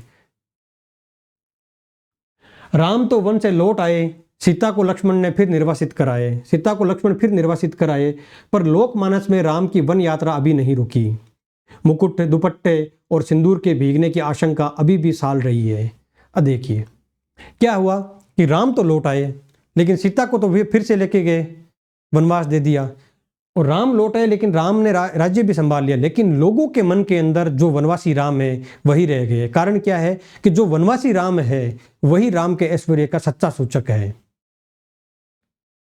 मुकुट, दुपट्टे और सिंदूर के भीगने की आशंका अभी भी साल रही है, और क्योंकि वही स्वरूप जिंदा है, इसी वजह से, क्योंकि वही स्वरूप व्यक्ति के रूप में बाद की पीढ़ियों में, बाद के समय में, वर्तमान में सब जगह प्रकट होता है। क्योंकि राम जब राजा बन जाते तो राजा तो कुछ एक ही होते हैं, लेकिन राम जब वनवासी धनुर्धर के रूप में राम भटक रहे थे तब वो कहीं ना कहीं सामान्य व्यक्ति से जुड़ जाते हैं, और सामान्य व्यक्ति से जब चीज़ जुड़ जाती है कोई भी, तभी वो पीढ़ी दर पीढ़ी आगे चलती रहती है और उसकी स्मृतियाँ व्यक्तियों के लोकमानस में जीवित रहती है। कितनी अयोध्याएं बसी उजड़ी, पर निर्वासित राम की असली राजधानी जंगल का रास्ता अपने कांटों, कुशों, कंकड़ों, पत्थरों की वैसी ही ताज़ा चुभन लिए हुए बरकरार है। क्योंकि जिनका आसरा साधारण गंवार आदमी भी लगा सकता है, वे राम तो सदा निर्वासित ही रहेंगे, और उनके राजपाट को संभालने वाले भरत अयोध्या के समीप रहते हुए भी उनसे भी अधिक निर्वासित रहेंगे। निर्वासित ही नहीं, बल्कि एक काल कोठरी में बंद जिला वतनी की तरह दिन बिताएंगे। अब ये क्या होता है कि किसी भी महान रचना जो भी होती है ना, उसका अर्थ कुछ ऐसा, वो जब अपने अर्थ या व्यंजना करती है अपनी पंक्तियों की, तब कुछ कुछ समझ में आती है, और कुछ कुछ जब समझ में नहीं आती तो क्या होती है कि जो अर्थ का जो अंतिम छोर होता है वो खुला रहता है कि आदमी कुछ भी अंदाजा लगा सकता है, अर्थात कुछ मीठा मीठा सा एहसास होता है कि इसके अंदर क्या अर्थ है। तो ये जो पंक्तियां पढ़ते हुए आपको काफ़ी कुछ एहसास भी हो गया होगा कि क्या कहना चाह रहा है, लेकिन पूरी तरीके से स्पष्ट भी नहीं हुई, और मैं स्पष्ट कर भी नहीं सकता, कोई भी नहीं कर सकता, क्योंकि ये पंक्तियां एक अलग भावना को जगाती है। क्या चीज़ है, फिर से पढ़ लीजिए कि कितनी अयोध्याएं बसी उजड़ी, पर निर्वासित राम की असली राजधानी जंगल का रास्ता अपने कांटों, कुशों, कंकड़ों, पत्थरों की वैसी ही ताजा चुभन लिए हुए बरकरार है। क्योंकि जिनका आसरा साधारण गंवार आदमी भी लगा सकता है, वे राम तो सदा निर्वासित ही रहेंगे, और उनके राजपाट को संभालने वाले भरत अयोध्या के समीप रहते हुए भी उनसे भी अधिक निर्वासित रहेंगे। निर्वासित ही नहीं, बल्कि एक काल कोठरी में बंद जिला वतनी की तरह दिन बिताएंगे। ठीक है, क्योंकि जो निर्वासित राम है, जो कंकड़ पत्थरों पर चल रहे हैं, जिनके पैर चल रहे हैं कांटों से, धनुष हाथ के अंदर है, ठीक है, और सारे जो वस्त्र वगैरह रात चीज़ें हैं, सुख सुविधाएं, भोग के सामान, वो सब छोड़ दिए हैं, और राम एक बिल्कुल गंवार आदमी, एक जो सामान्य मनुष्य है, उसके निकट पहुंच गए हैं। तो निकट जो पहुंच गए हैं उसकी वजह से तो राम ने इतना बड़ा त्याग किया, अर्थात वो जब निर्वासन के शिकार हुए तो ये निर्वासित राम ही एक हर एक व्यक्ति के, हर एक लोकमानस में जीवित रह सकता है। राजसी राम किसी के जीवित नहीं है। राम ने राजा बनने के बाद में क्या क्या घटनाएं की थी, जो गलत घटनाएं थी एक दो, वो आज के लोग जान सकते हैं, वो क्योंकि वो उन जो क्या नाम है, जो पुराण या ग्रंथ है, जो नई नई कहानियां बनाई गई है बाद में, ठीक है, उनके अंदर उनका उल्लेख है। लेकिन राजा बनने के बाद में क्या हुआ राम के साथ में, ये किसी को भी नहीं पता उतना। लेकिन राम के वनवास से लेकर सीता को वापस लेकर अयोध्या लौटने तक की जो सारी घटना है, वो लगभग हर एक व्यक्ति के मस्तिष्क में आज भी अंकित है, आज भी छपी हुई है, क्योंकि वह राम एक आम व्यक्ति के बिल्कुल निकट है, आम व्यक्ति के संघर्षों की यात्रा के बिल्कुल निकट है। ठीक है, यही राम है जिनके मुकुट क्या हो रहा है, भीग रहा है। सोचते सोचते लगा कि इस देश की ही नहीं, पूरे विश्व की एक कौशल्या है जो हर बारिश में विसूर रही है। मोरे राम के भीजे मुकुट हुआ, मेरे राम का मुकुट भीग रहा होगा। मेरी संतान, ऐश्वर्य की अधिकारिणी संतान वन में घूम रही है, उसका मुकुट, उसका ऐश्वर्य भी भीग रहा है। मेरे राम कब घर लौटेंगे? मेरे राम के सेवक का दुपट्टा भीग रहा है, पहरुए का कमरबंद भी भीग रहा है, उसका जागरण भीग रहा है। मेरे राम की सहचारिणी सीता का सिंदूर भीग रहा है, उसका अखंड सौभाग्य भीग रहा है। मैं कैसे धीरज धरूं? मनुष्य की सनातन नियति से एकदम आतंकित हो उठा, और ऐश्वर्य और निर्वासन दोनों साथ साथ चलते हैं। क्या बात कह रहे हैं? तो जो कौशल्या है उसको किस बात की चिंता है? उसकी चिंता है कि मेरे राम तो भीग ही रहा है, उसके साथ साथ में मेरे राम का ऐश्वर्य भी भीग रहा है। सीता का जो सौभाग्य है, सौभाग्यवती, अखंड सौभाग्यवती स्वरूप है, वो भी भीग रहा है। मेरा लक्ष्मण भीग रहा है। तो हर एक माँ की ये चिंता है कि मेरी संतान क्या है, ऐश्वर्य की अधिकारिणी है, लेकिन फिर भी उसको ऐश्वर्य नहीं मिल रहा, उसको एक चिंता लगी हुई है, क्योंकि उसका जो लड़का है वो संघर्षरत है। लेकिन बात ये भी है कि जो संघर्षरत है वही ऐश्वर्य का अधिकारी है।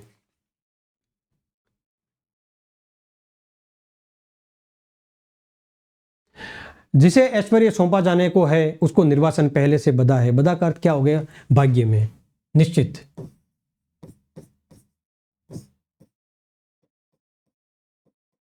अर्थात जिसको भी ऐश्वर्य सौंपा जाना है नीति के द्वारा।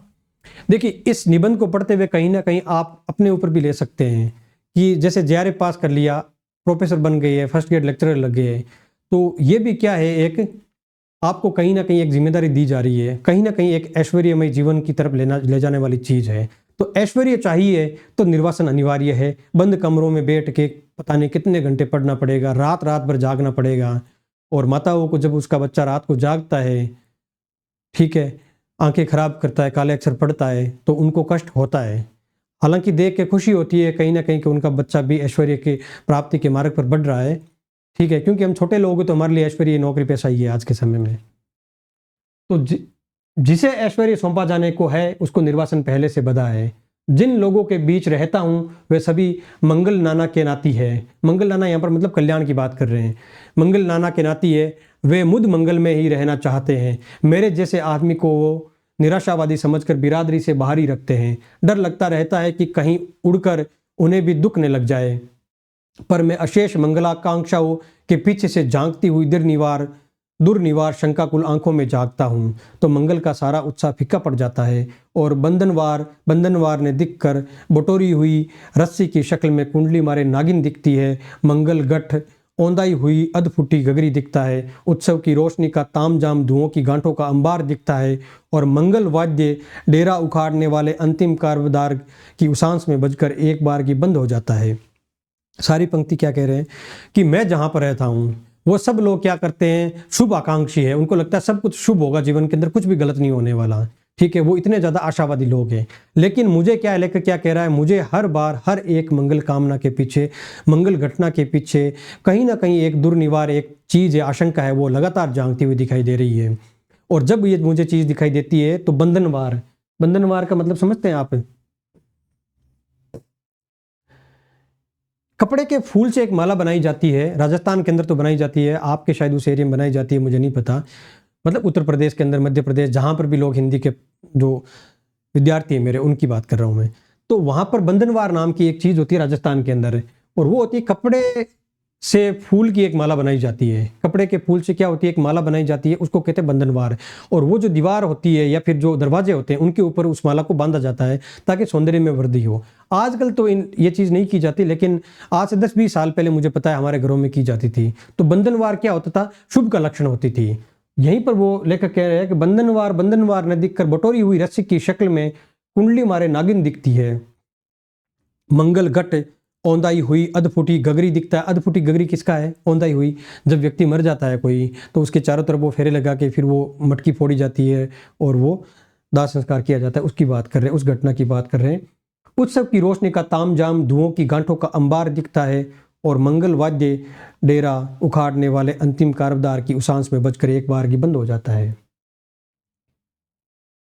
फिर वो ये गीत आता है वहाँ पर, लागती अवध भयावह भारी, मानु काल राति अंधियारी, गोर जंतु समपुर नर नारी, डरप ही एक निहारी, गर्म मसान परिजन जनु भूता, सुत हित मीत मनहु जमदूता, वागन बिटप बेली कुमिलाई, सरित सरोवर देखी न जाई। क्या इसका अर्थ है, कैसा मंगलमय प्रभात की कल्पना थी और कैसी अंधेरी काल रात्रि आ गई है। एक दूसरे को देखने से डर लगता है, घर मशान हो गया, अपने ही लोग भूत प्रेत बन गए हैं, पेड़ सूख गए हैं, लताएं कुमला गई है, नदियाँ और सरोवरों को देखना भी दुस्सह हो गया है, केवल इसलिए कि जिसका ऐश्वर्य से अभिषेक हो रहा था वह निर्वासित हो गया है। उत्कर्ष की ओर उन्मुख समष्टि का चैतन्य अपने ही घर से बाहर कर दिया गया है। उत्कर्ष की ओर उन्मुख समष्टि का चैतन्य, ये राम की बात की जा रही है, राम के ऐश्वर्य की बात की जा रही है। राम जो उत्कर्ष की ओर उन्मुख है, समष्टि के चैतन्य का प्रतिनिधित्व करते हैं, वो सब क्या है, चैतन्य अपने ही घर से बाहर कर दिया गया। उत्कर्ष की, मनुष्य के ऊर्ध्वोन्मुख चेतना की यही कीमत सनातन काल से अदा की जाती रही है। इसलिए जब कीमत अदा कर ही दी गई तो उत्कर्ष कम से कम सुरक्षित रहे, यह चिंता स्वाभाविक हो जाती है। क्या हुआ, यही बात है। राम भीगे तो भीगे क्योंकि राम की तो कीमत लग चुकी है, राम के उत्कर्ष की कीमत लग चुकी है कि वनवास में जाना होगा उनको, लेकिन अब कीमत लग ही चुकी है तो राम के उत्कर्ष अर्थात राम के ईश्वरीय तत्व अर्थात राम के मुकुट, उसकी सुरक्षा होनी जरूरी है, वह नहीं भीगना चाहिए। मुकुट क्या होना चाहिए, वो साबुत रहना चाहिए। राम भीगे तो भीगे, राम के उत्कर्ष की कल्पना ने भीगे। वह हर बारिश में, हर दुर्दिन में सुरक्षित रहे। नर के रूप में लीला करने वाले नारायण निर्वासन की व्यवस्था झेले, पर नर रूप में उनकी ईश्वरता का बोध दमकता रहे। पानी की बूंदों की झालर में उसकी दीप्ति छिपने न पाए। देखिए यहाँ पर आप लगातार देख रहे होंगे, दो चीजें समांतर चल रही है।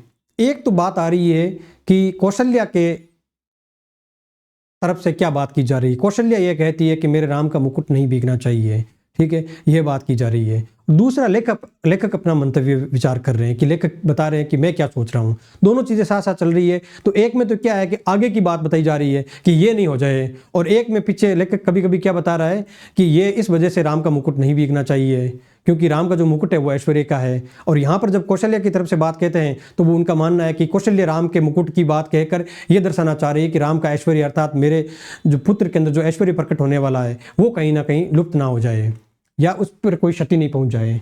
कल्पना ने भीगे, अर्थात कल्पना की जा रही है, ऐश्वर्य की कल्पना की जा रही है। किसके द्वारा? कौशल्या के द्वारा। वे हर बारिश में, हर दुर्दिन में सुरक्षित रहे।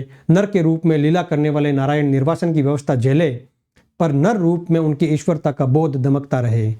पानी की बूंदों की झालर में उसकी दीप्ति छिपने न पाए। उस नारायण की सुख सेज बने अनंत के अवतार लक्ष्मण भले ही भीगते रहे, उनका दुपट्टा उनका अहर्निशी जागर ने भीजे। शेषी नारायण के ऐश्वर्य का गौरव अनंत शेष के जागर संकल्प से ही सुरक्षित हो सकेगा, और इन दोनों का गौरव जगत जननी आद्या शक्ति के अखंड सौभाग्य सीमंत सिंदूर से रक्षित हो सकेगा। उस शक्ति का एक निष्ठ प्रेम पाकर राम का मुकुट है। ठीक है, क्योंकि राम का निर्वासन वस्तुतः सीता का दूहरा निर्वासन है। राम तो लौटकर राजा होते हैं, पर रानी होते ही सीता राजा राम द्वारा वन में निर्वासित कर दी जाती है। राम के साथ लक्ष्मण है, सीता है। सीता वन्य पशुओं से घिरी हुई विजन में सोचती है, प्रसव की पीड़ा हो रही है, कौन इस बेला में सहारा देगा, कौन प्रसव के समय प्रकाश दिखलाएगा, कौन मुझे संभालेगा, कौन जन्म के गीत गाएगा। ठीक है, राम की चिंता थी। राम से आगे क्या चिंता बढ़ गई? सीता की चिंता, सीता तक चली गई चिंता, पहले लक्ष्मण तक गई थी। कोई गीत नहीं गाता, सीता जंगल की सूखी लकड़ी बीनती है, जलाकर अंजोर करती है। अंजोर का अर्थ हो गया उजाला।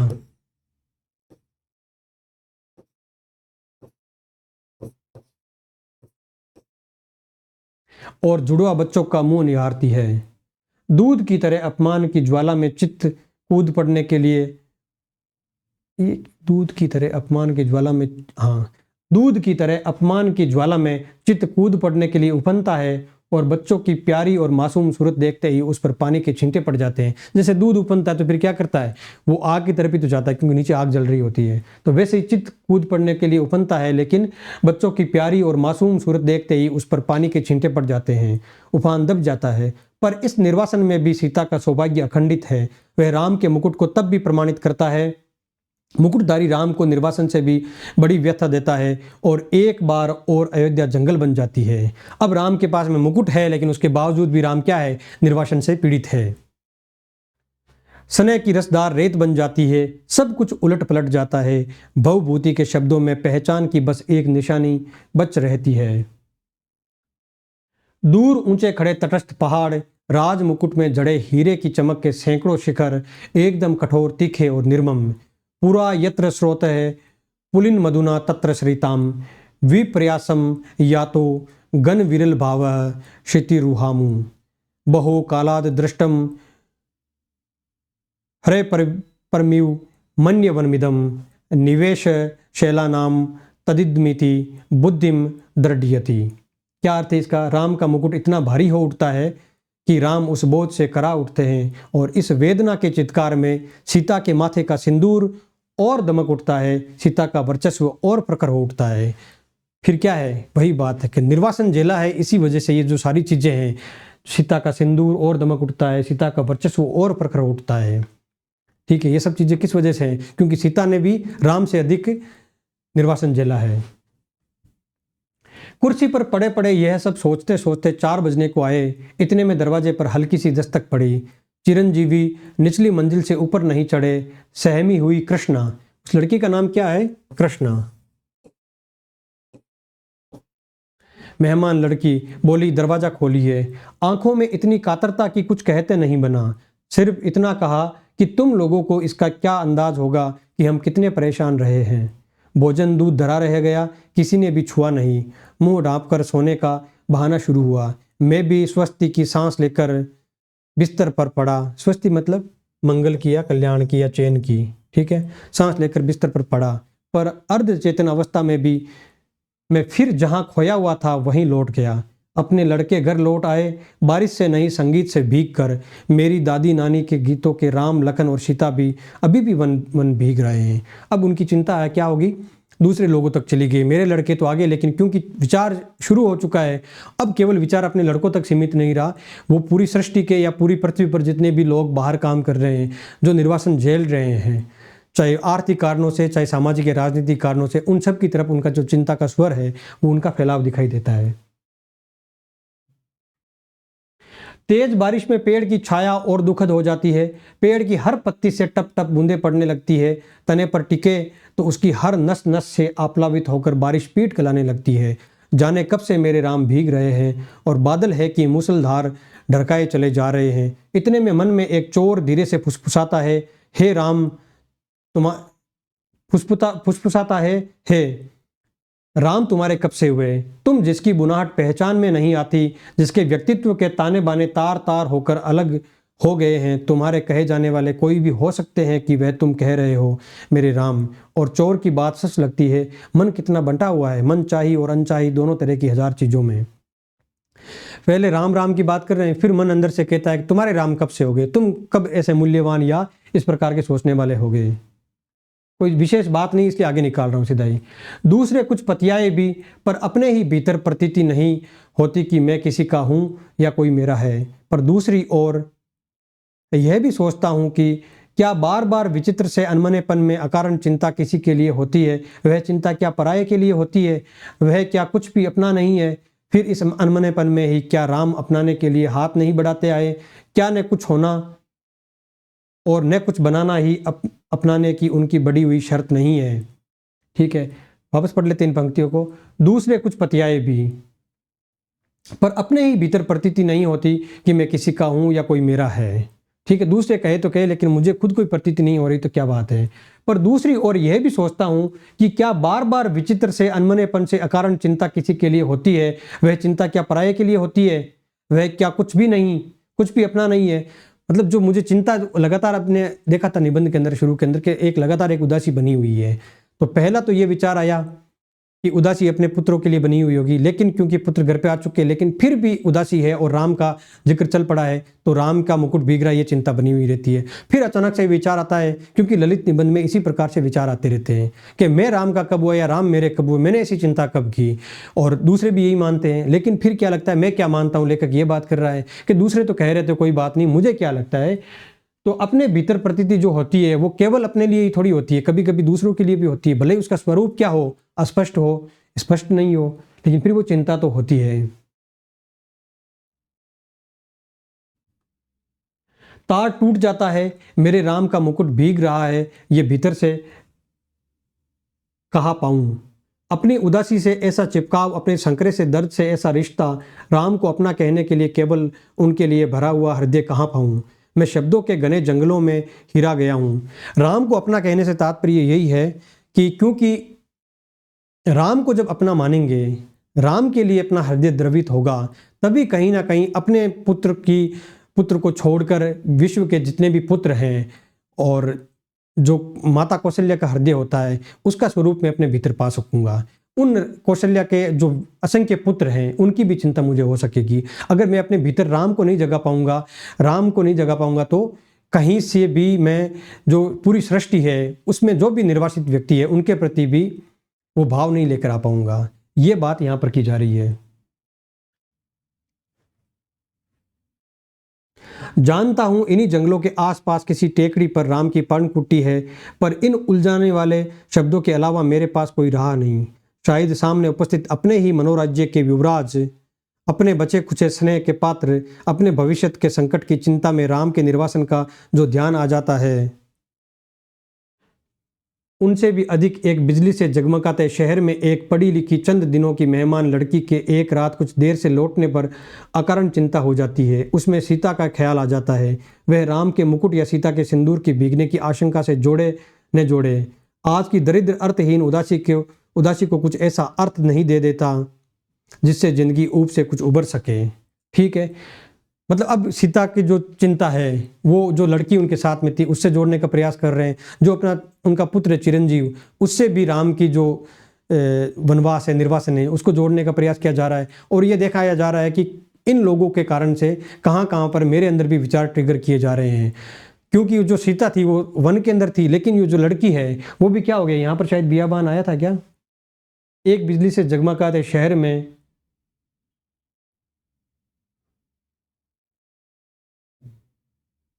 नहीं, यहाँ पर अभी नहीं आया बियाबान जंगल, शायद आगे आएगा। ठीक है, और इतने में पूरब से एक हल्की उजास आती है और शहर के इस शोर भरे बियाबान में, ये देखिए शहर के इस शोर भरे बियाबान में, ठीक है, देखिए उस लड़की की चिंता और अपने लड़के की चिंता, राम के रूप में अपने लड़के की चिंता, ये दोनों चिंताएं क्या है। राम भले ही अपनी सीता के साथ में जंगल में गए होंगे, लेकिन ये जो शहर है वही अब जंगल बन गया है। क्योंकि इतने ज़्यादा असामाजिक तत्व यहाँ पर मिलते हैं आजकल, क्योंकि इतनी ज़्यादा घटनाएं होने लगी शहर के अंदर। और 1974 का जो दृश्य है, ये निबंध उस समय लिखा गया था, उस समय तो और भी ज़्यादा घटनाएं हो सकती थी। ठीक है, तो वही जंगल बन चुका है इन लोगों के लिए। और इतने में पूरब से हल्की उजास आती है और शहर के इस शोर भरे बियाबान में चक्की के स्वर के साथ चढ़ती उतरती जंतसार गीती हल्की सी सिहरन पैदा कर जाती है। क्या? चक्की के स्वर के साथ चढ़ती उतरती जंतसार गीती, अर्थात जंतसार गीती उसी की बात करते हैं कि चक्की पीसने के समय जो गीत गाया जाता है, हल्की सी सिहरन पैदा कर जाती है। क्योंकि ये जो जंतसार के गीत है वो फिर से उनको याद दिला देती है कि मेरे राम का बीजे मुकुटवा, मोरे राम के बीजे मुकुटवा। और अमचूर की तरह विश्वविद्यालय जीवन की निरस्ता में सूखा मन कुछ जरूर ऊपरी सतह पर ही सही, भीगता नहीं तो कुछ नम तो हो ही जाता है। और महीनों की उमड़ी गुमड़ी उदासी बरसने बरसने को आ जाती है। बरस न पाए यह अलग बात है, कुछ भीतर भाप हो तब न बरसे, पर बरसने का यह भाव जिस ओर से आ रहा है उधर राह होनी चाहिए। काफ़ी ठीक बातें कही गई है, वो देख लेते हैं क्या है। जितनी भी बातें हमने कही है वहीं से फिर निबंध जहाँ से शुरू हुआ था वहीं लौट आया है। क्या कहा जा रहा है कि थोड़ा सा सुबह सवेरा हो चुका है लगभग, ठीक है, और सवेरा होते ही जो चक्की के स्वर के साथ चढ़ती उतरती जंतसार गीती, क्योंकि सवेरे उठते ही औरतें क्या करती है, चक्की पीसती है। पहले के समय में पीसती थी, आजकल तो सिस्टम जब खत्म हो चुका है वो, ठीक है। तो जंतसार की गीती आती है वो, अर्थात मोरे राम का बीजरे मुकुटवा, ये गीत गाया जाता है। और जब ये गीत गाया जाता है तो विश्वविद्यालय जीवन के अंदर जो मैं उदास हूँ, क्या है, जीवन की निरस्ता में, विश्वविद्यालय ये भी एक केंद्रीय संवेदना का पार्ट है। विश्वविद्यालय जीवन की निरस्ता में सूखा मन, ये भी आप उस केंद्रीय संवेदना में जोड़ लेना कि विश्वविद्यालय जीवन में क्या है, निरस्ता से सूखा हुआ मन कुछ जरूर ऊपरी सतह पर ही सही, पर सही भीगता नहीं। ये थोड़ा सा क्या है, प्रिंटिंग में भीगता थोड़ा सा गलत है यहाँ पर, तो कुछ नम तो हो ही जाता है। ये कह रहा है कि इस गीत के गाने की वजह से पूरी तरीके से मन भले ही नहीं भीग जाए, और जो विश्व के जितने भी राम निर्वासित है उनके प्रति मेरी जो दया भावना है या फिर संवेदना है वो भले ही ना जागे पूरी तरीके से, भले ही मन ना भीगे, लेकिन कुछ नम तो हो ही जाता है। और महीनों की उमड़ी गुमड़ी उदासी बरसने बरसने को आ जाती है, और अंदर से क्या होता है, भाव उदासी जो है वो उमड़ने घुमड़ने लगती है। अब आपको कारण पता चल गया होगा कि जो लेखक है उसके अंदर उदासी क्यों है, क्योंकि ये वर्षों की क्या है, ये परतें जमा हो चुकी है उनके अंदर लगातार। विश्वविद्यालय जीवन जो नीरस जीवन है उसके अंदर आसपास के जो देखते हैं निर्वासित लोगों को, अंदर धीरे धीरे क्या होती है, पीड़ा इकट्ठी होती जाती है, और वो उदासी बन गई। और उदासी के स्वरूप में ये जो सारा निबंध है वो हमारे सामने आता है। और महीनों की उमड़ी गुमड़ी उदासी बरसने बरसने को आ जाती है। बरस नहीं पाए ये अलग बात है, बरसने को होती है लेकिन बरस नहीं पाती। क्यों नहीं पाती? कुछ भीतर भाव हो तब न बरसे, ठीक है, अंदर कुछ विचार होगा, कुछ दया भाव होगा तभी तो बरसेगी। और वो दया भाव कब आया, वो ट्रिगर पॉइंट कब आया, जब इनके पुत्र और जो महिला मेहमान आई हुई थी जब वो बाहर गई थी, तब इनको चिंता होती है ये। और पहले क्या होता था, जब खुद जवान थे और इनकी दादी नानी गीत गाती थी तो इनको हंसी आती थी कि भाई ऐसी क्या चिंता करने की जरूरत है, लेकिन खुद व्यक्ति वहीं पर पहुंचता है तभी उसे ज्ञात होता है। पर बरसने का यह भाव जिस ओर से आ रहा है उधर राह होनी चाहिए। बरसने का यह भाव किधर से आ रहा है, यहाँ लेखक के पास में 2-3 प्रकार से है। एक तो पहला उसके पुत्र के बाहर जाने के कारण, और जो महिला मित्र आई हुई है उसके बाहर जाने के कारण। दूसरा क्या आ गया कि ये गीत सुनते हैं तो कहीं ना कहीं जो विश्व के जितने भी राम निर्वासित है, ठीक है, उनकी तरफ जब ध्यान जाता है तब भी ये भाव आता है, या भाव आने से भी ध्यान जाना चाहिए। दोनों ही बात यहां पर कही जा रही है। इतनी असंख्य कौशल्याओं के कंठ में बसी हुई जो एक अरूप ध्वनिमयी कौशल्या है, अपनी सृष्टि के संकट में उसके सतत उत्कर्ष के लिए आकुल, उस कौशल्या की ओर, उस मानवीय संवेदना की ओर ही कहीं राह है, घास के नीचे दबी हुई। घास के नीचे दबी हुई, इसका अर्थ क्या है? ठीक है, एक नई बात और यहां पर खुलती है घास के नीचे दबी हुई कहने के साथ ही। क्या कह रहे हैं कि हमारे जो भाव है, जो निर्वासित राम है, या राम के रूप में, या विश्व के जितने भी पुत्र या जितने भी मनुष्य जो निर्वासन का जीवन जी रहे हैं, उनकी तरफ हमारा ध्यान जाना चाहिए, लेकिन हमारा ध्यान नहीं जाता। किस कारण से? कि घास के नीचे दबा हुआ है हमारा ध्यान, या जो राह है जो उनकी तरफ लेके जाती है वो घास के नीचे दबी हुई है। और यहाँ घास के नीचे का तात्पर्य क्या है? आधुनिक जीवन का शोर शराबा।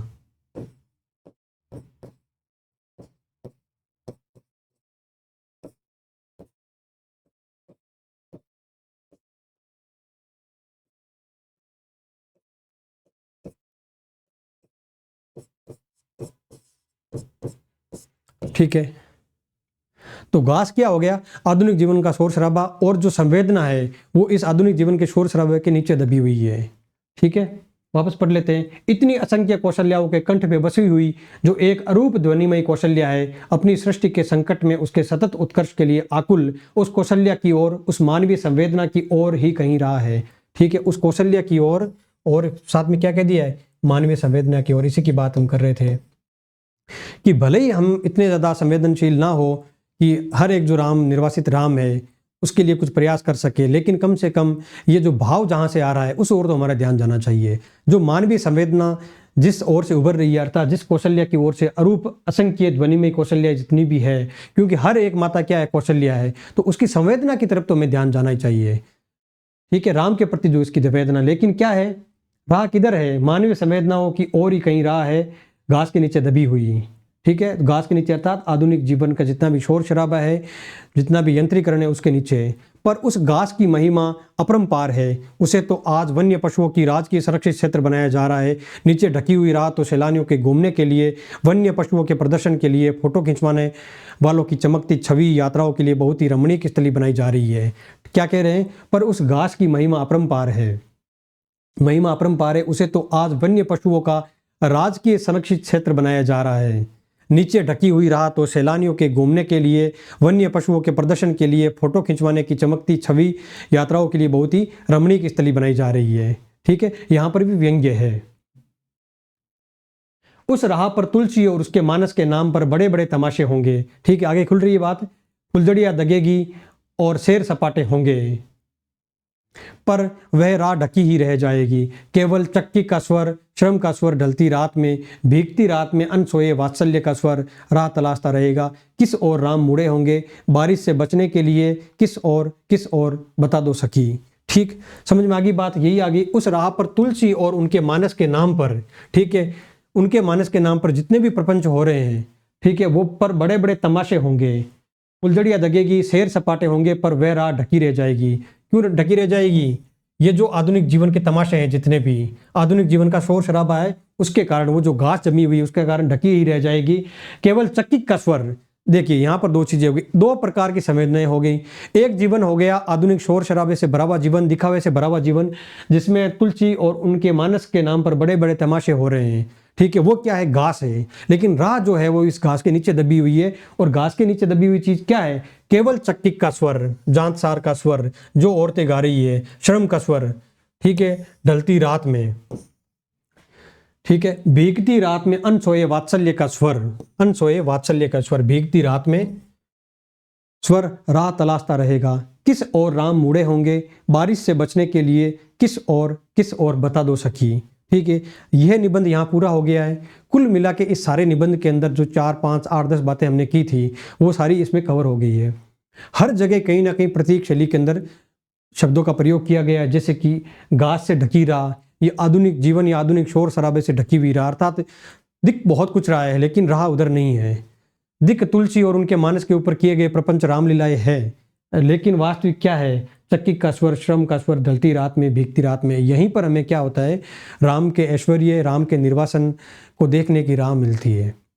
उस शोर शराबे में कुछ भी नहीं रखा। इसी प्रकार से राम भी खुद एक प्रतीक है, यहाँ पर राम का मुकुट एक प्रतीक है, राम का वनवासी धनुर्धर स्वरूप भी एक प्रतीक है, लक्ष्मण के जो पटुक है, दुपट्टा है, वो भी प्रतीक है, सीता का सिंदूर, हर चीज़ प्रतीक के रूप में यहाँ पर आई है।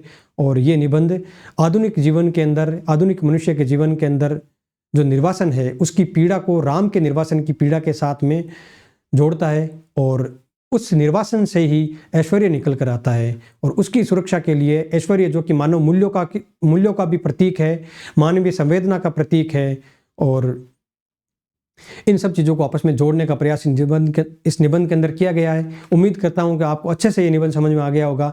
जितने भी प्रश्न बनते हैं उसके बारे में हमने बात कर ली है। और ये याद रखिए, जो भी मैं क्वेश्चन जहां पर भी लगा रहा हूं, यहाँ से प्रश्न बनेगा और आपको टेस्ट में दिया जाएगा। ठीक है, जब हम 7 निबंध पढ़ लेंगे, कितने निबंध? 7 निबंध, तो लगभग प्रत्येक निबंध से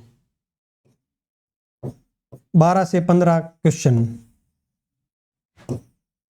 क्योंकि 12 से 15 क्वेश्चन एक निबंध के अंदर महत्वपूर्ण हो सकते हैं, और 12 से 15 क्वेश्चन बनाएंगे प्रत्येक निबंध से, और 7 निबंध होते ही एक टेस्ट लेंगे हम, और उसके सारे प्रश्न हम यहाँ पर करवाएंगे और देखते हैं कि आपका क्या स्कोर होता है। अगर आप क्लास देख रहे होंगे तो स्कोर अच्छा होगा, और अगर अच्छा स्कोर नहीं होगा तो ये याद रख लेना, मैं जो ग्रुप बनाया 50 का, ठीक है, JRF 50 वाला, उससे आपको निकाल दूंगा। ज़रूरी है कि आप रेगुलर रहें, क्योंकि मुझे भी है ना रिजल्ट लेके आना है आप लोगों के लिए। तो आप अगर यहाँ पर रेगुलर उपस्थित नहीं है, नियमित रूप से वीडियो नहीं देख रहे, वीडियो देखो या नहीं देखो आपकी मर्जी, मुझे कोई दिक्कत नहीं है, पढ़ना ज़रूरी है। और वीडियो देखने से फ़ायदा इतना ही है कि आपको एक अप्रोच दे देता हूँ। देखिए, मेरा एक स्टूडेंट है जो मुझे, एक नहीं 2-4 भी हैं, जो अलग अलग तरीके से फ़ोन करते समस्या लेके आते हैं। एक ने ये बताया कि सर मैंने 3-4 बार निबंध पढ़ लिया, ठीक है, 3-4 बार निबंध पढ़ लिया लेकिन फिर भी याद नहीं रहा। बिल्कुल सही है, लेकिन वीडियो देखने के बाद में आपको याद रह जाएगा। कारण क्या है उसका? आपको अप्रोच पता चल जाती है कि कहाँ से प्रश्न बन सकता है। हम पढ़ लेते हैं बहुत बार, लेकिन जब तक PYQs या फिर कोई प्रैक्टिस नहीं करते, टेस्ट नहीं देते, तब तक हमें ये नहीं पता चलता कि कौन सी पंक्ति महत्वपूर्ण थी और कहाँ से प्रश्न बन सकता है। जब आप प्रश्न जहाँ से बनता है वो सीख लेंगे तो आप अपने आप चीज़ों को याद करना भी सीख लेंगे। ठीक है, ये एक पढ़ाई का तरीका होता है कि चीज़ों को ध्यान कहाँ पर लगाना है। तो प्रत्येक निबंध से 12 से 15 प्रश्न लेंगे, और जब 7 निबंध पूरे हो जाएंगे तो एक टेस्ट लेंगे, और 12-15 क्वेश्चन के अंदर उस निबंध के अंदर जो भी महत्वपूर्ण तथ्य है वो सारे आ जाएंगे। और अगर 12-15 ले रहे हैं यहाँ पर, तो आप मानिए कि प्रत्येक यूनिट के मैं 2 या 4 टेस्ट लूँगा। जैसे हिंदी साहित्य के इतिहास हो गए तो वहाँ ज़्यादा टेस्ट लेने पड़ेंगे। तो जितने भी टेस्ट लेंगे उससे हम लगभग, हमारा टारगेट है कि हम